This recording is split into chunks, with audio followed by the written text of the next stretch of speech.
Since using Text in Church, we've maintained an average of retaining 56% of the guests that filled out a connection card. That was a quote from a Text in Church user, Holly Howard. Would you like to experience that kind of growth at your church?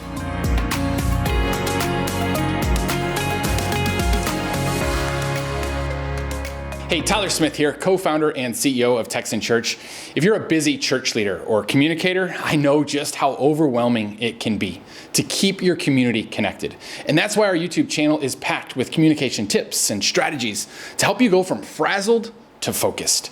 You'll be confident knowing how to reach your people beyond Sunday mornings to make them feel known, noticed, and loved. How about this? Another Text in Church user, Faith Brown, told us that 67% of their plan of visits are taking next steps and becoming regular attenders. And they have an average of 123 more people in attendance every single week. I've got some good news. Faith and Holly, they weren't running a team of 10 staff members dedicated to guest care and follow-up. No, they didn't have sophisticated paid ads for their worship services or social media pro running all of their accounts. You know what they did? They had systems in place to gather guests' contact information and to follow up with them consistently. That's it.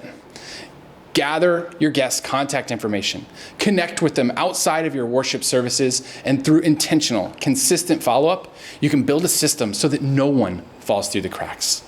So let's talk through where Holly was before she started seeing a 56% retention rate with her church's first-time guests. She said, "Our struggle was to get guests to return.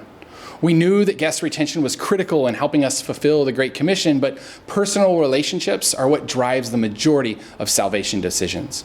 And we also knew that culture has changed, and therefore our approach to how we reach people, it has to change too. We worked through the assumptions that we clung to that people will feel harassed by our efforts to reach out to them. So here's a church leader who saw, hey, what we're doing here isn't working. The printed bulletins and the e-newsletters, they're just not cutting it. We aren't getting guests to fill out our Connect cards, and our members are inconsistent. Our volunteer teams, they aren't growing anymore.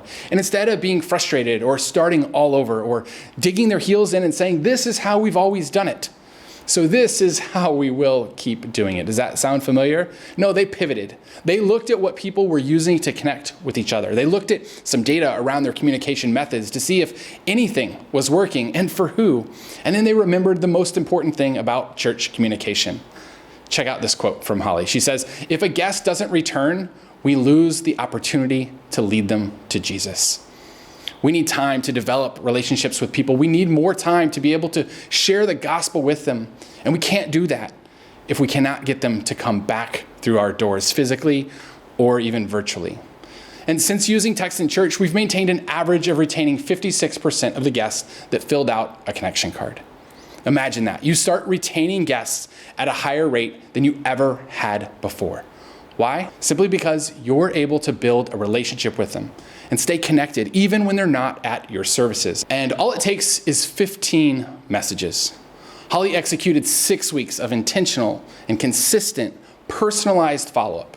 Here's an example of a text that she sends on the first Saturday after someone attends her church for the very first time. "Hey there, Susie. I hope you've had a great week. Will I get to see you at church tomorrow? Holly."